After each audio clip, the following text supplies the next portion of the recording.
Hello everyone, welcome to fly high smart tuition. आज हम लोग एक बहुत ही मज़ेदार और बहुत ही इंटरेस्टिंग चैप्टर पढ़ने वाले हैं जिसका नाम है लाइफ प्रोसेस। ये इतना इंटरेस्टिंग चैप्टर है कि बताया नहीं जा सकता। मतलब बेसिकली हम अपने बॉडी के वर्किंग को समझ रहे हैं कि भाई हमारा बॉडी किस तरीके से काम करता है। तो पहले तो हमें ये समझना होगा कि लाइफ प्रोसेस का मतलब क्या होता है। ठीक है, सो लेट अस स्टार्ट। और आपके आसानी के लिए ताकि आप इस चैप्टर को आसानी से समझ सको, इसलिए we have divided this chapter into 4 parts. हम इसको 4 पार्ट में कवर करेंगे। पहला पार्ट में हम लोग न्यूट्रिशन से रिलेटेड, डाइजेस्टिव सिस्टम से रिलेटेड सारे टॉपिक को समझेंगे। दूसरे पार्ट में रेस्पिरेशन से रिलेटेड हम लोग चीज़ों को समझेंगे। Third part would be about transportation and circulatory system, and finally the fourth part is about excretory system. So let us start with this chapter introduction. पहले ये समझते हैं कि भैया लिविंग थिंग्स होते क्या हैं, कैसे हम पहचानेंगे कि भाई ये चीज़ लिविंग है या ये चीज़ नॉन लिविंग है। सिंपल सा फंडा है, हम लोग कोई भी चीज़ का मूवमेंट देखते हैं, कोई भी चीज़ मूव कर रहा है अपने आप। ठीक है, कोई भी चीज़ अपने आप मूव कर रहा है, जैसे प्लांट्स हो गए, एनिमल्स हो गए, या वो मूव कर रहे हो या ग्रो कर रहे हो, तो हम उनको बोल देते हैं कि भाई ये लिविंग थिंग्स है। मगर प्लांट्स में मूवमेंट या ग्रोथ देखा जाए तो वो बहुत ही धीरे और बहुत ही स्लो प्रोसेस है, फिर भी हम उसको क्या बोलते हैं, वो एक लिविंग थिंग है। एनिमल्स में तो आप रैंडम मूवमेंट कंटिन्यूसली देखते हो, मगर प्लांट्स में यही मूवमेंट काफ़ी स्लो होता है, and that too only in terms of growth. तो भाई इसका मतलब अगर हमें लिविंग थिंग्स को समझना है तो उसके मॉलिक्यूलर लेवल पे, सेल्यूलर लेवल पे जाके उसको समझना होगा, तभी हम बता पाएंगे कि भैया ये लिविंग है कि नॉन लिविंग है। क्योंकि ग्रोथ रिलेटेड मूवमेंट बहुत ही स्लो भी हो सकता है, इसलिए will have to see at the molecular level, at the cellular level और tissue level to understand the working of it and the movement present there. ठीक है, ये एक सबसे इंपॉर्टेंट चीज़ है। अब हमको ये मालूम है कि भाई जितना भी बॉडी बना हुआ है वो एक सिस्टम से बना हुआ है। कहने का मतलब है कि सेल, एक जैसे सेल्स मिलके टिश्यूज बना दिया, टिश्यूज ने मिलके ऑर्गन बना दिया, ऑर्गन ने मिलकर organ system, and then body बना। यानी बॉडी जो है वो इन छोटे छोटे सब कैटेगरीज के वर्किंग से बनता है। सेल हो गया, सेल के अंदर भी सेल ऑर्गेनेल्स हो गए, जिसके बारे में हमने जूनियर क्लासेस में पढ़ा है। तो उस लेवल पे हम जाके उसको स्टडी करेंगे, देखेंगे कि वहाँ पे किस तरह का मूवमेंट हो रहा है, and this is how we will classify या रिकॉग्नाइज अ लिविंग ऑर्गेनिज्म। ठीक है, अब हम लोग समझते हैं कि लाइफ प्रोसेस क्या होता है। भाई लाइफ प्रोसेस का बड़ा सिंपल मतलब है, जिंदा रहने के लिए हमारे बॉडी में जो भी कार्रवाई चल रही है, whatever process is taking place within our body, so that we survive, so that we live, all such processes are called living process। ठीक है, क्योंकि भाई काम हो रहा है शरीर के अंदर में, कोई भी मूवमेंट हो रहा है, किसी भी तरह का काम हो रहा है, तो वहाँ वियर एंड टीयर होगा, वहाँ ब्रेक डाउन होगा, कुछ टूटेगा फूटेगा, उसको रिपेयर करना होगा, उसको मेंटेन करना होगा। ये सारे प्रोसेस कंटिन्यूसली चलते रहेंगे और वो हमेशा चलते रहता है। जब तक लिविंग ऑर्गेनिज्म है तो उसके अंदर ये मेंटेनेंस प्रोसेस कंटिन्यूसली चलते रहता है। चाहे हम दौड़ रहे हो, खेल रहे हो, पढ़ रहे हो, सो रहे हो, खा रहे हो, नहा रहे हो, कोई भी काम कर रहे हो, ये मेंटेनेंस प्रोसेस कंटिन्यूसली चलते रहता है। सो ऐसे सारे प्रोसेसेस जिसकी वजह से हम जिंदा हैं या जो मेंटेनेंस जॉब कर रहा है, those are called life process. जिस तरीके से मशीन काम कर रहा है तो मशीन को भी चलाते रहने के लिए उसमें कंटिन्यूस मेंटेनेंस का ज़रूरत पड़ता है। वैसे ही आप समझ लो हमारा बॉडी जो है एक बहुत ही कॉम्प्लेक्स मशीन है और जिसको मेंटेन करना बहुत ज़रूरी है, which has to be done on a regular and continuous basis. अब भैया ये सारे मेंटेनेंस प्रोसेस को करने के लिए एनर्जी चाहिए, बिना एनर्जी के कुछ भी मेंटेनेंस नहीं हो सकता। तो एनर्जी कहाँ से आएगा? तो सबसे पहला वही पार्ट आ गया, nutrition. Now what do we understand by nutrition, ये क्या प्रोसेस हो गया? तो nutrition is a basic process जहां पे there is a transfer of energy. अब ये एनर्जी ट्रांसफर कहां से हो रहा है? From outside the body to inside the body, inside the organism. मतलब हम बाहर से एनर्जी बेस्ड सब्सटेंस को कंज्यूम कर रहे हैं और उससे हमें एनर्जी मिल रहा है। तो क्या भाई हम कोई भी सामान खा के जिंदा रह सकते हैं उससे हमें एनर्जी मिलेगा? नहीं, ये बहुत इंपॉर्टेंट है। It has to be a carbon based molecule. हमारा जो मशीन है, हमारा जो डाइजेस्टिव सिस्टम है, वो सिर्फ और सिर्फ कार्बन बेस्ड मॉलिक्यूल को डाइजेस्ट कर सकता है और उससे एनर्जी निकाल सकता है। सोचो कितना मज़ेदार होता कि अगर हमारे पास ऐसा मशीन होता, ऐसा मैकेनिज्म होता कि हम ईटा पत्थर भी खा रहे हैं और वो डाइजेस्ट होकर वहाँ से भी हमें एनर्जी मिल रहा है, मगर ऐसा मशीन नहीं है हमारे बॉडी में। ठीक है, so this is basically nutrition. दूसरा प्रोसेस हो गया रेस्पिरेशन। तो रेस्पिरेशन का बात करें तो भाई खाना हमने जो खाया या जो फूड हमने इनटेक किया वो एक तरह का फ्यूल है। फ्यूल से एनर्जी तब तक नहीं मिलेगा जब तक उसको जलाया नहीं जाए। जब हम उसको जलाएंगे तभी एनर्जी मिलेगा। तो रेस्पिरेशन प्रोसेस में यही होता है कि जो फूड या जो फ्यूल हमने इनटेक किया है that is being burned in presence of oxygen to release energy, जिससे कि हमारे सेल्यूलर नीड्स पूरे हो सके। तीसरा प्रोसेस आ जाता है ट्रांसपोर्टेशन। भाई अब ये फूड है या ये जो एनर्जी है ये हर सेल को चाहिए, हर कॉर्नर ऑफ द बॉडी में ये एनर्जी एंड फूड का रिक्वायरमेंट है। हर पार्ट को अपना वेस्ट मटेरियल्स को रिमूव करना है। तो समझ लो ये किसी भी कंट्री का रोड नेटवर्क जैसा है, रेलवे नेटवर्क जैसा है या एयर ट्रांसपोर्ट जैसा है। अगर किसी भी कंट्री को स्मूथली रन करना है तो उसका ट्रांसपोर्टेशन सिस्टम फर्स्ट क्लास होना चाहिए। सिमिलरली हमारे बॉडी में भी अगर ट्रांसपोर्टेशन सिस्टम गड़बड़ाया तो हर जगह फूड न्यूट्रिशन नहीं पहुंच पाएगा, वहाँ से वेस्ट मटेरियल लिफ्ट अप नहीं हो पाएगा और वो पर्टिकुलर पार्ट डैमेज होना शुरू हो जाएगा। So this is basic working of transportation system. इसका काम है खाना और ऑक्सीजन को एक जगह से दूसरी जगह तक पहुंचाना। ठीक है, चौथा हो गया एक्सक्रीशन, कचरा। भाई शहर में ही देख लो ना, हर शहर की यही कहानी है, कचरा को कैसे डिस्पोज ऑफ किया जाए। डेली बेसिस पे हर सिटी में, हर टाउन में, हर कंट्री में अरबों लाखों टन्स ऑफ कचरा एक्यूमुलेट हो रहा है, बन रहा है, which has to be disposed of regularly. अगर उसको डिस्पोज ऑफ नहीं किया जाए तो वो एक जहर के जैसा काम करता है और पूरे इन्वायरमेंट को तबाह कर देता है। सिमिलरली हमारे बॉडी में भी कोई भी रिएक्शन हो रहा है, कोई भी काम हो रहा है तो वहाँ पे कचरा बन रहा है। दिस कचरा has to be remove from the body on a regular basis. अगर ये एक्यूमुलेट होते गया तो ये जो जहर है, टॉक्सिक मटेरियल है, ये आपके बॉडी में एक्यूमुलेट होते जाएगा and which is very very dangerous. तो ये बेसिक 4 प्रोसेस हो गए। अब इन प्रोसेस को हम एक एक करके डिटेल में पढ़ेंगे। तो सबसे पहले हम लोग न्यूट्रिशन को पढ़ते हैं कि भाई न्यूट्रिशन क्या है, और ज़्यादा डिटेल में पढ़ रहे हैं। तो ये हमने पहले ही समझ लिया कि एनर्जी हमें चाहिए ताकि हमारा बॉडी ठीक तरीके से रन कर सके। ठीक है, अब हमें और खाना किस किस कारण से चाहिए ताकि हम अच्छे से ग्रो कर सके, हमारे बॉडी का डेवलपमेंट हो सके। फिर हमारे बॉडी में जो प्रोटीन का रिक्वायरमेंट है या जो अदर बॉडी का रिक्वायरमेंट्स है उसको बनाया जा सके, सिंथेसाइज किया जा सके। ये सारे सोर्स ऑफ एनर्जी या मटेरियल हमको कहाँ से मिलता है? जो हम खाना खाते हैं उसी से ये सारे डिफरेंट छोटे छोटे सामान मिलते हैं और उसी से मिलके हमारा ये सारा काम चलता है। हमने जूनियर क्लास में पढ़ा हुआ है कि भाई आखिर लिविंग ऑर्गेनिज्म जो है उनको फूड चाहिए तो वो किस तरीके से फूड बनाएगा या कहाँ से लाएगा food. So they are 2 types of organisms, junior class में आपने पढ़ा है, ऑटोट्रॉप्स एंड हेटरोट्रॉप्स। तो अब हम जूनियर क्लास के जैसा डेफिनेशन नहीं बताएंगे ऑटोट्रॉप्स के लिए या हेटरोट्रॉप्स के लिए। अब इसका जो डेफिनेशन होगा that has to be a mature definition and एक और प्रॉपर डिफाइंड तरीके से होना चाहिए। तो ऑटोट्रॉप्स ऐसे ऑर्गेनिजम्स हो गए जो कि सिंपल फूड मटेरियल्स को बनाते हैं या यूज़ करते हैं from inorganic source. Organic source से नहीं ले रहे हैं। ऑटोट्रॉप्स क्या करते हैं? वो इनऑर्गेनिक सोर्स से सिंपल फूड मटेरियल्स को ऑब्टेन करते हैं और उसको खाना में कन्वर्ट कर देते हैं, जैसे कि carbon dioxide and water. These are inorganic sources. इसको वो लिया और उसने उसको फूड मटेरियल में कन्वर्ट कर लिया as per their requirement. For example green plants and some bacterias. ठीक है, फोटोसिंथेसिस के प्रोसेस है जिसके बारे में आप जानते हो। अब हेटरोट्रॉप्स क्या हो गया? ये क्या करते हैं? ये कॉम्प्लेक्स सब्सटेंसेस को कंज्यूम करते हैं।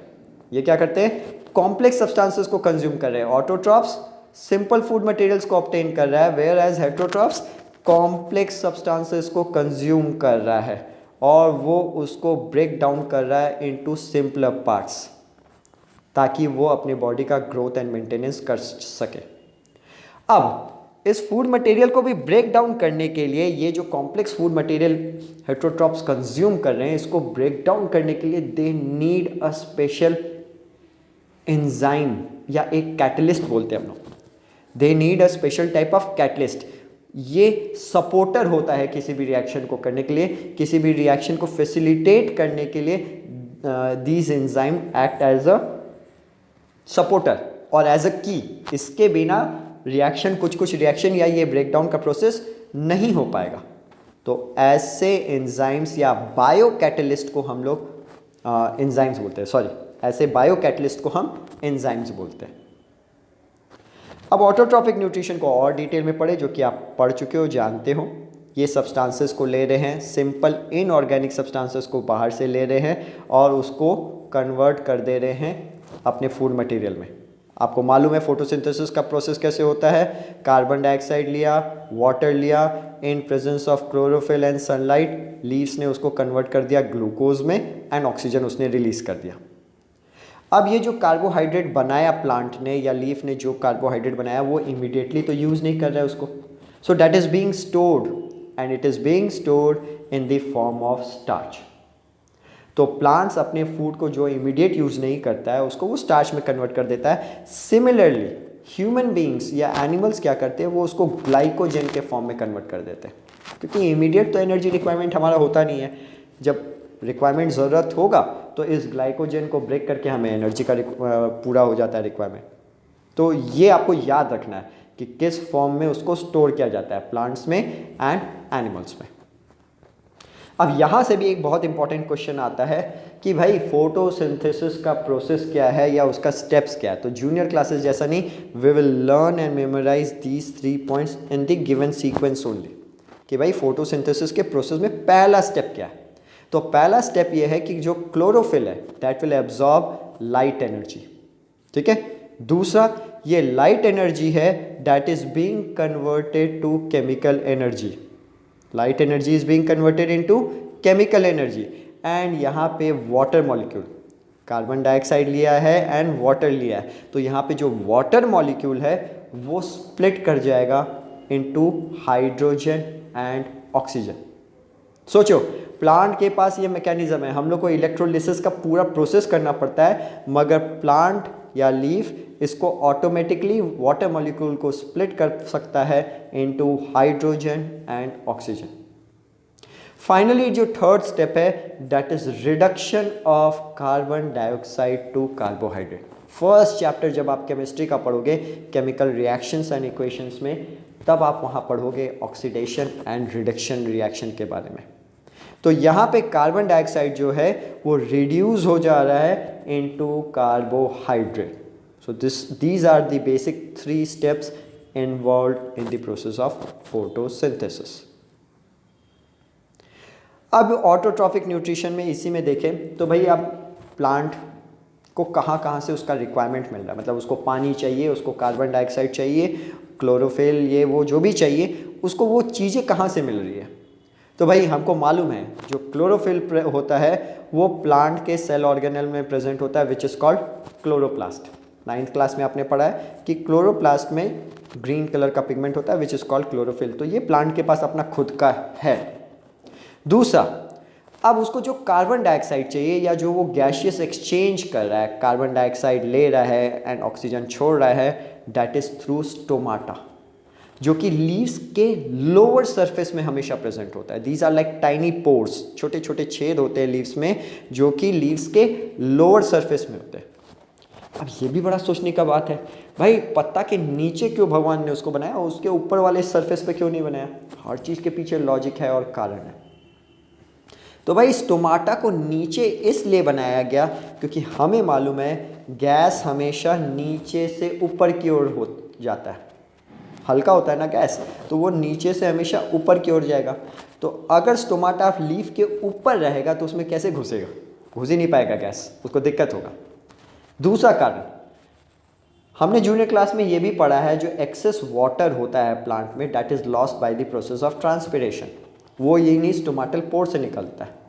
तो भाई अब एक्सेस पानी को लीफ निकालता है, और अगर स्टोमाटा ऊपर वाले सरफेस पे प्रेजेंट है, अगर वो ऊपर वाले सरफेस पे प्रेजेंट है तो पानी ठीक से निकल ही नहीं पाएगा, वो निकलेगा वापस उस छेद में घुस सकता है, तो there could be a problem, इसीलिए लोअर सरफेस पे। तीसरा, अगर अपर सरफेस पे होगा तो वहाँ धूप कंटिन्यूसली पड़ते रहेगी और ट्रांसपिरेशन का प्रोसेस ज़्यादा फास्ट हो जाएगा। So to reduce the process of transpiration it is present in the lower surface. ये कहीं बुक में आप पढ़ोगे नहीं, इसका कारण एक जनरल अवेयरनेस, एक कॉमन सेंस से हमने मैं आपको इसको एक्सप्लेन कर रहा हूँ, ठीक है। तो गैसेस का जो भी एक्सचेंज होता है वो थ्रू लीव्स होता है, और वो स्टोमाटा जो प्रेजेंट होते हैं लीव्स में वहाँ से होता है। गैसेस का जो एक्सचेंज है वो स्टेम्स, रूट्स एंड लीव्स से हो ही रहा है, थोड़ा बहुत स्टेम्स एंड रूट्स से भी होता है, ठीक है। क्योंकि बहुत ज़्यादा पानी स्टोमाटा से निकल सकता है, इसलिए ये पोर तभी खुलते हैं जब प्लांट को कार्बन डाइऑक्साइड रिक्वायर्ड होता है for the process of photosynthesis. भाई तो ये हमेशा खुला नहीं रहता है, ये तभी खुलता है जब प्लांट को कार्बन डाइऑक्साइड रिक्वायर्ड होता है। तो क्या इसका मतलब इसके पास ब्रेन है, पेड़ के पास दिमाग है, वो सोच रहा है कि नहीं मुझे कार्बन डाइऑक्साइड चाहिए तो आप पोर खोल दो? नहीं। तो ये खोलने और बंद होने के लिए there is a mechanism in plants. ये जो opening and closing of pore हो रहा है that is regulated by guard cells, जो कि किडनी या बीन शेप्ड का सेल्स होता है। आप यहाँ पे देख सकते हो, फिगर में आपको दिखाई दे रहा है, ये किडनी या बीन शेप्ड का गार्ड सेल्स है। जब इसमें पानी खूब सारा भर जाएगा तो ये फूल जाता है, स्वेल कर जाता है और पोर ओपन अप हो जाएगा एंड यहाँ से गैसियस एक्सचेंज हो जाएगा। अब इसको बंद करना है तो यहाँ से पानी निकल जाएगा, इन्हीं गार्ड सेल से पानी निकल जाएगा, तो पानी निकलने की वजह से वो श्रिंक कर जाएगा, पिचक जाएगा और ये छेद बंद हो जाता है, ठीक है। तो हमें ये भी समझ में आ गया कि भाई गैसियस एक्सचेंज कैसे हो रहा है। बाकी उसको प्लांट्स को जितने भी न्यूट्रिएंट्स चाहिए जैसे कि नाइट्रोजन, फास्फोरस, आयरन, मैग्नीशियम, ये प्लांट सॉइल के थ्रू ले लेता है। जितने भी मेजर रिक्वायरमेंट्स है न्यूट्रिएंट्स के वो रूट से खींच लेता है, सॉइल से ले लेता है। तो ये हो गया बेसिकली ऑटोट्रॉपिक न्यूट्रिशन के बारे में। अब हेटरोट्रॉपिक न्यूट्रिशन को देखें तो जितने भी ऑर्गेनिज्म है वो अपने इन्वायरमेंट के हिसाब से एडॉप्टेड है और उसके हिसाब से उन्होंने अपने सिस्टम में कुछ बहुत बदलाव भी कर रखा है। अब वो किस तरह का खाना खाता है या किस तरीके से खाता है या उसका क्या डाइजेस्टिव सिस्टम है, ये सब कुछ बहुत सारे फैक्टर्स पे डिपेंड करता है। क्या क्या फैक्टर्स हो सकता है? तो भैया वो किस तरह का खाना खा रहा है। पहला फैक्टर क्या हो गया, वो खाना क्या खा रहा है, और ये जो खाना है उसका अवेबिलिटी कितना है, कैसा अवेबिलिटी है, क्या वो आसानी से उसको खाना मिल जा रहा है या उसके लिए उसको मेहनत करना पड़ रहा है, क्या करना पड़ रहा है। तीसरा, अब उस खाने को वो खा कैसे रहा है, उसको ऑब्टेन कैसे कर रहा है। पहला हो गया टाइप ऑफ फूड, खाना कैसा है। दूसरा, उसका अवेबिलिटी कैसा है। तीसरा, ऑर्गेनिज्म उसको कैसे कंज्यूम कर रहा है, मुंह से खा रहा है, नाक से खा रहा है, कान से खा रहा है। बेसिकली मतलब ये हो गया। एक एग्जांपल देखते हैं, अगर खाना स्टेशनरी है जैसे घास है तो वो रुका हुआ है, ठीक है, उसके लिए गाय को दौड़ दौड़ के मेहनत नहीं करना पड़ रहा है या उसको दौड़ दौड़ के कि घास भाग रहा हो और गाय उसको दौड़ के या बकरी उसको दौड़ के पकड़ के खा रही हो, ऐसा नहीं ना है। मगर अगर वही कार्निवोरस ऑर्गेनिजम्स के बारे में बात करें, डियर के बारे में बात करें, तो भैया शेर को जब डियर को खाना है तो उसको दौड़ा के चेस करके पकड़ के खाना होगा, है ना, क्योंकि यहाँ पे जो फूड है डैट इज़ मोबाइल, वो अपना प्रोटेक्शन करेगा, वो अपने आप का बचाव करेगा। तो टाइप ऑफ फूड, कैसा खाना है, वेदर इट इज़ स्टेशनरी और वेदर इट इज़ मोबाइल। तो इसी के हिसाब से ऑर्गेनिजम्स अपना अलग अलग स्ट्रैटेजीज फॉलो करते हैं कि वो खाना कैसे खा रहे हैं और क्या तरीका है। कुछ ऑर्गेनिजम्स क्या करते हैं, अब देखो और बड़ा मज़ेदार चीज़ है, कुछ ऑर्गेनिजम्स क्या करते हैं कि भैया बोले कि हमको खाना खाने के लिए पेट वेट का हेडेक नहीं चाहिए, खाना मेरा बाहर में डाइजेस्ट हो और उस डाइजेस्टेड फूड मटेरियल को मैं सीधे सीधे कंज्यूम करूँगा, ठीक है। वो फूड को बाहर में डाइजेस्ट कर रहे हैं, वो अपना डाइजेस्टिव एंजाइम्स या थूक दे रहे हैं, उनको जहाँ खाना दिखाई दिया वो उसके ऊपर थूक दिए। मज़ेदार चीज़ समझो कि उनको जहाँ खाना दिखाई दिया उन्होंने बाहर थूक दिया, खाना वहीं पे डाइजेस्ट हो गया उनके थूक से, अब उसको उन्होंने सक कर लिया। तो जो छोटे ऑर्गेनिजम्स होते हैं, मच्छर वच्छर मक्खी, वो इस तरह का स्ट्रैटेजी फॉलो कर सकते हैं। उनको कॉम्प्लेक्स मैकेनिज्म नहीं चाहिए डाइजेशन के लिए। हम लोग क्या करते हैं, हम लोग फूड को इनटेक करते हैं और वो पूरा का पूरा एक चैनल के थ्रू होते हुए धीरे धीरे 5, 6, 7 घंटे में जाके डाइजेस्ट होता है।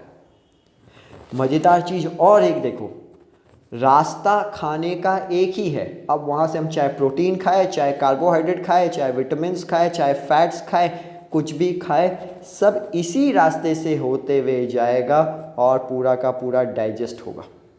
So we have a single machine which is going to digest all these complex form of food।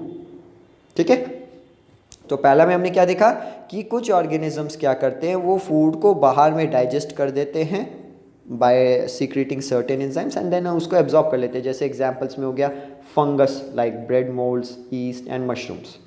बाकी हमारे जैसे ऑर्गेनिजम्स पूरा का पूरा उसको कंज्यूम करते हैं, पूरा का पूरा उसको डाइजेस्ट करते हैं, अंदर खाते पीते हैं। ठीक है, तो ये इस पे डिपेंड करेगा कि हम क्या खाना खा रहे हैं, हमारा बॉडी डिज़ाइन क्या है, हमारा डाइजेस्टिव सिस्टम कैसा है, इन सब फैक्टर्स पे हेटरोट्रॉपिक न्यूट्रिशन डिपेंड करता है। पैरासिटिक न्यूट्रिशन के बारे में आपने जूनियर क्लास में भी पढ़ा है, सैप्रोफाइट्स के बारे में, पैरासाइट्स के बारे में। पैरासाइट्स क्या करते हैं, वो होस्ट ऑर्गेनिज्म सारा मेहनत किया, उसने फूड डाइजेस्ट किया, पैरासाइट्स गए उस डाइजेस्टेड फूड मटेरियल को सक करके अपना काम चला लिया। They don't kill the host body, वो होस्ट को कभी मारते नहीं है, मेहनत बेचारा होस्ट करते रहता है, खाता पीता है, उसको डाइजेस्ट करता है। मच्छर आया, चुपचाप से खून चूसा और खिसक लिया। तो ऐसा ही होता है पैरासिटिक न्यूट्रिशन में। तो ऐसे कुछ प्लांट्स भी होते हैं, कस्क्यूटा, अमरबेल, orchids, these are some certain plants which use parasitic nutrition. कुछ ऑर्गेनिजम्स का खाने का तरीका भी अलग अलग है, हर ऑर्गेनिजम्स का खाने का तरीका अलग अलग है। कुछ ऑर्गेनिजम्स के पास स्पेशलाइज्ड ऑर्गन्स हैं खाने के लिए, डाइजेशन करने के लिए, कुछ बड़ा सिंपल मेथड से कर लेते हैं। जैसे कि अगर हम लोग एमीबा का बात करें तो वो खाना अपने बॉडी के किसी भी पार्ट से कंज्यूम कर सकता है, सिंगल सेल्ड ऑर्गेनिज्म है। ठीक है, वो अपने बॉडी के किसी भी सरफेस से फूड को कंज्यूम कर सकता है, डाइजेस्ट कर सकता है और एक्सक्रीट आउट कर सकता है। हमारे में ऐसा नहीं ना है भैया कि हम कान से खाना खा लेते हैं या आँख से खाना खा लेते हैं। We have a specialised organ and a specialised network of organ system जहाँ से फूड कंज्यूम होगा एंड उसका कंप्लीट डाइजेशन का प्रोसेस होगा। ठीक है, अब हम लोग आ रहे बहुत ही इंपॉर्टेंट टॉपिक पे, nutrition in human beings. Human beings में ये कैसे प्रोसेस होता है, इसका क्या सिस्टम है, तो इसको हम लोग इसी सीक्वेंस में अगर याद करेंगे और पढ़ेंगे और समझेंगे तो आपको दिक्कत नहीं होगा कि न्यूट्रिशन इन ह्यूमन बींग कैसे हो रहा। मैंने अभी आपको बताया था कि भाई हम अलग अलग तरह का खाना खा रहे हैं, चाउमीन भी खा रहे हैं, डोसा भी खा रहे हैं, पनीर चिली भी खा रहे हैं, रोटी भी खा रहे हैं, चावल भी खा रहे हैं, पर्ल्स भी खा रहे हैं। We are eating different varieties of food which have different nutritional values. Now all these different nutritional values food is being digested from the same common digestive tract। Fat को भी वहीं से डाइजेस्ट होना है, आपका कार्बोहाइड्रेट को भी उसी ट्रैक्ट से डाइजेस्ट होना है, सबको वहीं का वहीं से डाइजेस्ट होना है और प्रोसेस होना है। ठीक है, तो इसके लिए सबसे पहले फूड को छोटे से छोटे पार्टिकल में ब्रेक किया जाता है और उसको एक टेक्सचर में लाया जाता है। तो सबसे पहला डाइजेशन का प्रोसेस हमारे माउथ से शुरू होता है, जिसको हम लोग ब्यूकल कैविटी बोलते हैं। यहाँ पे खाने को हम चबा के क्रश करते हैं। ठीक है, चबा चबा के, छोटे मम्मी बोलती रहती है, बचपन से सिखाते रही है कि भाई बेटा उसको चबा के खाया करो, उसको गिटका मत करो। बोलती है ना, पेरेंट्स बोलते थे ना कि उसको गिटका मत करो, उसको चबाया करो। क्यों चबाए भाई? So that digestion process becomes easy. हमें उसको डाइजेशन करने के लिए we need to break it down into smaller and smaller particles, ताकि एंजाइम्स उस पर प्रॉपरली एक्ट कर सके। इसीलिए उसको क्रश करना है, छोटे से छोटे पार्टिकल्स में ब्रेक करना है। दूसरा, अब ये ब्रेक हो गया तो इसको गीला करना बहुत ज़रूरी है ताकि वो हमारे गले के ट्रैक्ट से आसानी से नीचे उतर सके। ये जो ट्रैक्ट होता है ये काफ़ी नाजुक होता है।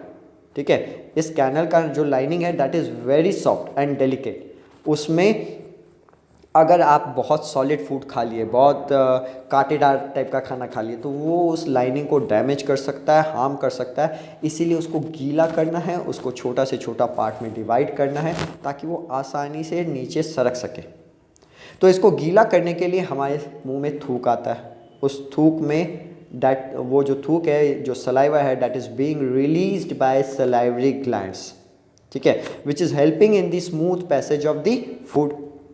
अब इस सलाइवा में एक और बड़ा मज़ेदार चीज़ होता है, इसमें एक एंजाइम प्रेजेंट होता है। मैंने आपको बताया था एंजाइम्स आर बायोकैटलिस्ट।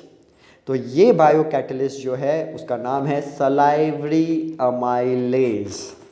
ये सलाइवरी अमाइलेज जो होता है वो हमारे खाने में जितना भी स्टार्च प्रेजेंट होगा उसको ब्रेक कर देगा शुगर में।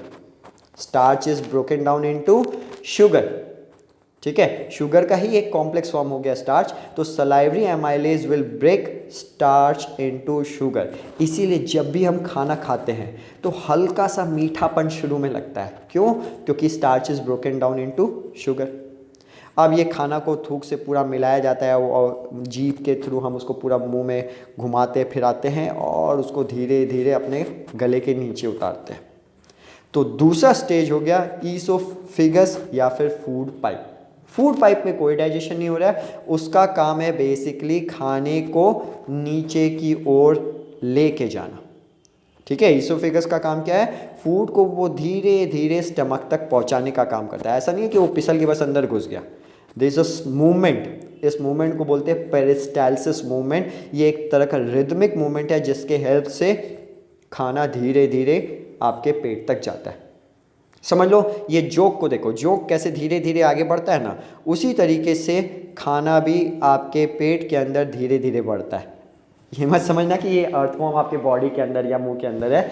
खाना इसमें मूवमेंट इसी तरीके से होता है। कंप्रेस होता है ट्रैक्ट में तो वो नीचे फिसलता है, फिर वो अटक जाता है, फिर वो कंप्रेस होता है, फिर वो धीरे धीरे फिसलता है, रिलैक्स होता है। तो this is how the movement of food particle takes place.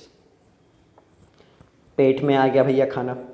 अब पेट जो है वो एक मस्कुलर ऑर्गन है जो कि जे शेप्ड का है, ठीक है। ये जे शेप्ड का एक मस्कुलर ऑर्गन है। यहाँ पे जो पेट के जो वॉल्स होते हैं वो खाने को मिक्स करने में हेल्प करते हैं thoroughly with the digestive juices. हमारे पेट में जितने भी तरह का जूस सिक्रीट होता है, गैस्ट्रिक जूसेस जो सिक्रीट होते हैं, वो सब को मिलाने में, खाने के साथ मिलाने में ये मस्कुलर वॉल्स हेल्प करते हैं। तो यहाँ पे बेसिकली क्या क्या सीक्रेट होता है एज गैस्ट्रिक जूसेस, ये हम लोग को समझना है। सबसे पहले हाइड्रोक्लोरिक एसिड, दूसरा protein digesting enzyme called pepsin. मुंह में स्टार्च ब्रेक किया था शुगर में, यहाँ पे प्रोटीन को डाइजेस्ट किया जाएगा, स्टमक में प्रोटीन का डाइजेशन होगा जिसके लिए एक एंजाइम चाहिए, पेप्सिन। तीसरा हो गया म्यूकस। अब तीनों का रोल क्या है, काम क्या है, ये समझते हैं। तो हाइड्रोक्लोरिक एसिड एक बहुत ही स्ट्रॉन्ग एसिड है जो कि पेट को एसिडिक मीडियम में कन्वर्ट कर देता है ताकि एंजाइम पेप्सिन जो है वो अपना काम कर सके। पेप्सिन काम करने के लिए या उसको एक्टिवेट करने के लिए हमको एसिडिक मीडियम चाहिए which is being provided by hydrochloric acid. दूसरा, हाइड्रोक्लोरिक एसिड होने की वजह से हम लोग जब खाना खा रहे हैं तो उसके साथ जर्म्स, बैक्टीरियाज भी अंदर जा रहे हैं, तो वो उन सबको मारने का भी काम करता है, ठीक है। ये हाइड्रोक्लोरिक एसिड का रोल हो गया। फिर पेप्सिन का काम आपको समझ में आ ही गया है क्योंकि वो प्रोटीन को डाइजेस्ट करने में काम करता है, उसका काम ही है प्रोटीन का डाइजेशन, और वो एक्टिवेट तभी होगा जब एसिडिक मीडियम होगा। म्यूकस का क्या काम है? भाई एसिड रिलीज हो रहा है हमारे पेट में, एसिड तो सब चीज़ को जला देता है, सबको गला देता है। तो ये जो म्यूकस है ये हमारे मस्कुलर वॉल के लाइनिंग से चिपका रहता है, उसको घेर के रखता है और एसिड को, हमारे अतड़ियों को, पेट के मस्कुलर वॉल्स को गलाने नहीं देता है, वो उसको प्रोटेक्ट करने का काम करता है, ठीक है। इसीलिए बोलते हैं ये बहुत ही इंपॉर्टेंट चीज़ है, इसको समझना ज़रूरी है और ख़ासकर आज के यंगस्टर्स को समझना बहुत ज़रूरी है क्योंकि हम लोग बिना सोचे समझे कभी भी कुछ भी खाते हैं। देखो मैं आपको बहुत अच्छा चीज़ समझाऊंगा, यहाँ 2-3 चीज़ समझाऊंगा। पहले सब लोग टाइम के साथ खाना खाना शुरू करो। जब हम टाइमली खाना नहीं खाते हैं और रैंडमली कभी भी कुछ भी खा लेते हैं तो हमारा पेट कंफ्यूज हो जाता है और वो कभी भी एसिड रिलीज़ कर सकता है, और कभी भी वो एसिड रिलीज़ करेगा तो भाई वो धीरे धीरे हमारे पेट के लाइनिंग्स को गलाना शुरू कर देगा। म्यूकस प्रोटेक्शन के लिए है, बिल्कुल है म्यूकस प्रोटेक्शन करने के लिए, मगर अगर साथ में फूड जा रहा है तो वो सारा उसका डाइवर्जन हो गया, वो फूड को ब्रेक डाउन करने में लग गया, तो इसलिए म्यूकस का रोल थोड़ा सा हल्का हो गया। मगर अगर सिर्फ एसिड रिलीज़ हो रहा है और पेट में खाना ही नहीं है, या दिन भर एसिड रिलीज़ होते जा रहा है क्योंकि आप दिन भर उटपटांग हर घंटे 2 घंटे में कुछ कुछ खाते जा रहे हो, तो एसिड का फ्लो हमेशा पेट में रहेगा, तो वो आपके पेट के लाइनिंग को डैमेज करेगा। तुरंत नहीं समझ में आता है, 10 साल 15 साल धीरे धीरे धीरे ये स्टमक अल्सर को लीड करता है and it can even lead to stomach cancer. दूसरा, च्युइंगम कभी मत खाओ बेटा। च्युइंगम खाने से क्या है, च्युइंगम चबा रहे हैं तो मेरे दिमाग को लग रहा है कि भैया ये कुछ चबा रहा है तो ज़रूर से पेट में कुछ जाएगा, तो वो पहले से ही एसिड रिलीज़ कर देता है। उसको लग रहा है कि भैया अब चबा रहा है, इसका मतलब कुछ तो पेट में जाएगा, तो पेट में तो हम कुछ भेज नहीं रहे, सिर्फ थूक ही जा रहा है ना, च्युइंगम तो खाली यहीं ऊपर में चबा रहे हैं। तो जब हम चबाते हैं तो स्टमक को लगता है कि कुछ डाइजेशन के लिए आने वाला है, वो एसिड रिलीज़ कर देता है, मगर कुछ आता नहीं है, तो वो हमारे वॉल के लाइनिंग्स को डैमेज करता है। इसी के वजह से आपको एसिडिटी भी होता है, गैस का प्रॉब्लम भी होता है। ठीक है, तो ये बातें मेरी याद रखना। अब यहाँ पे जो फूड डाइजेस्ट हो गया वो धीरे धीरे एक स्फिंक्टर मसल्स के हेल्प से रिलीज होता है and it enters into small intestine. अब स्मॉल इंटेस्टाइन जो हो गया ये सबसे बड़ा पार्ट हो गया of the alimentary canal of the digestive system. मुंह से लेके लार्ज इंटेस्टाइन तक के पार्ट्स को हम एलिमेंट्री कैनल बोलते हैं। तो ये इस एलिमेंट्री कैनल का सबसे बड़ा पार्ट हो गया। हर्बीवोर में ये थोड़ा और बड़ा होता है, क्यों? क्योंकि वो सेल्यूलोज को डाइजेस्ट करते हैं ना, वो पत्ता खाते हैं ना, जानवर गाय भैंस बकरी शीप ये सब क्या खा रहे हैं, पत्ता खा रहे हैं, तो पत्ता में क्या प्रेजेंट है, cellulose. So for digestion of cellulose small intestine थोड़ा और बड़ा होता है ताकि वो सेल्यूलोज को प्रॉपरली डाइजेस्ट कर सके। क्योंकि हम लोग सेल्यूलोज को डाइजेस्ट नहीं करते इसलिए हमारा कंपैरेटिवली थोड़ा सा छोटा होता है। स्मॉल इंटेस्टाइन में लगभग पूरा डाइजेशन का प्रोसेस हो जाता है। This is the complete site of digestion of protein, carbohydrates and fats. यहाँ पे पूरा का पूरा डाइजेशन हो जाएगा। प्रोटीन टूट के एमिनो एसिड्स बन जाएगा, कार्बोहाइड्रेट्स ब्रेक करके आपको वो सबसे सिंपलर फॉर्म में सबसे टूट के आपको एकदम ग्लूकोज दे दिया, fats, fatty acids and glycerol बना देगा। ठीक है, अब यहाँ पे डाइजेशन होने के लिए इसको कहीं कहीं से सीक्रीशंस मिल रहा है, इसको भी कुछ कुछ जूसेस मिल रहे हैं, एंजाइम्स मिल रहे हैं। कहाँ से मिल रहा है? एक तो लीवर से, दूसरा पैंक्रियास से। तो ये फिगर में आप देख सकते हो ना, ये जो बड़ा सारा रेड कलर का है that is liver which is the largest organ present inside our body. ये सबसे बड़ा ऑर्गन होता है और इसका मज़ेदार चीज़ ये है कि ये अपने आप को रिपेयर कर सकता है। अगर लीवर डैमेज भी होता है तो वो अपने आप को ठीक से रीजनरेट कर जाता है। Liver is the only organ which can regenerate itself. ठीक है, और यहाँ पे आप एक पैंक्रियास भी देख सकते हो, ये ब्राउनिश शेड का क्रीम कलर का है, वो पैंक्रियास है। तो इन दो जगह से स्मॉल इंटेस्टाइन को सीक्रीशन मिल रहा है। तो भाई स्टमक से जो खाना आ रहा है वो एसिडिक मीडियम से आया, वहाँ पे हाइड्रोक्लोरिक एसिड था तो एसिडिक मीडियम में था। तो भाई अब दूसरे एंजाइम्स को काम करने के लिए या पैंक्रियाटिक एंजाइम्स को काम करने के लिए इस एसिडिक मीडियम को बदल के अल्कलाइन मीडियम करना होगा, बेसिक मीडियम करना होगा। तो ये काम सबसे पहले लीवर से जो बाइल जूस सिक्रीट हो रहा है वो करता है। लीवर बाइल जूस सिक्रीट करता है और बाइल जूस क्या कर रहा है, वो मीडियम को अल्कलाइन कर दे रहा है ताकि फैट्स पे काम किया जा सके, फैट्स को ब्रेक डाउन का प्रोसेस किया जा सके। फैट्स को ब्रेक करने के लिए अल्कलाइन मीडियम चाहिए। इसी बाइल जूस में बाइल सॉल्ट्स भी प्रेजेंट होते हैं जो कि फैट के बड़े बड़े गुब्बारा, फैट के बड़े बड़े ग्लोब्यूल्स को छोटे छोटे ग्लोब्यूल्स में ब्रेक कर देता है ताकि उसके एंजाइम्स उस पर ठीक से काम कर सकें। पैंक्रियास से जो सीक्रेट हो रहा है उसको हम लोग पैंक्रियाटिक जूस बोलते हैं। इसमें ट्रिप्सिन नाम का एक दूसरा प्रोटीन डाइजेस्टिंग एंजाइम है। ये एक दूसरा तरह का प्रोटीन डाइजेस्टिंग एंजाइम ही है। वहाँ पे पेप्सिन था, यहाँ पे ट्रिप्सिन है। ठीक है, तो trypsin is again responsible for the digestion of protein and pancreas से लाइपेज निकल रहा है। लाइपेज फैट्स को डाइजेस्ट करने में हेल्प करता है। अब यहाँ पे ध्यान दें कि फूड का डाइजेशन कंप्लीट हो गया। डाइजेशन के बाद इसका एब्जॉर्प्शन होना चाहिए, एब्जॉर्ब होके ये ब्लड के थ्रू हमारे पूरे बॉडी में जाना है। तो भाई इस स्मॉल इंटेस्टाइन के वॉल्स में या लाइनिंग में आप विली लाइक स्ट्रक्चर्स देख सकते हो, फिंगर लाइक स्ट्रक्चर्स, उंगली के जैसे लंबे लंबे स्ट्रक्चर्स होते हैं। वो डाइजेस्टेड जो फूड है वो उसके एब्जॉर्प्शन में हेल्प करेगा। प्रोटीन डाइजेस्ट करके एमिनो एसिड्स बनाया था, कार्बोहाइड्रेट्स ब्रेक करके ग्लूकोज बनाया था, और फैट्स ब्रेक करके फैटी एसिड एंड ग्लिसरॉल बनाया था, जो मैंने आपको बताया था। सो ये जितने भी डाइजेस्टेड फूड है ये स्मॉल इंटेस्टाइन के वॉल के थ्रू एब्जॉर्ब हो जाते हैं with the help of finger like projections called villi. Of villi इस फिंगर लाइक प्रोजेक्शन शेप में इसलिए है ताकि ज़्यादा से ज़्यादा सरफेस एरिया बढ़ाया जा सके एंड ज़्यादा से ज़्यादा फूड का इनटेक हो सके, एब्जॉर्प्शन हो सके।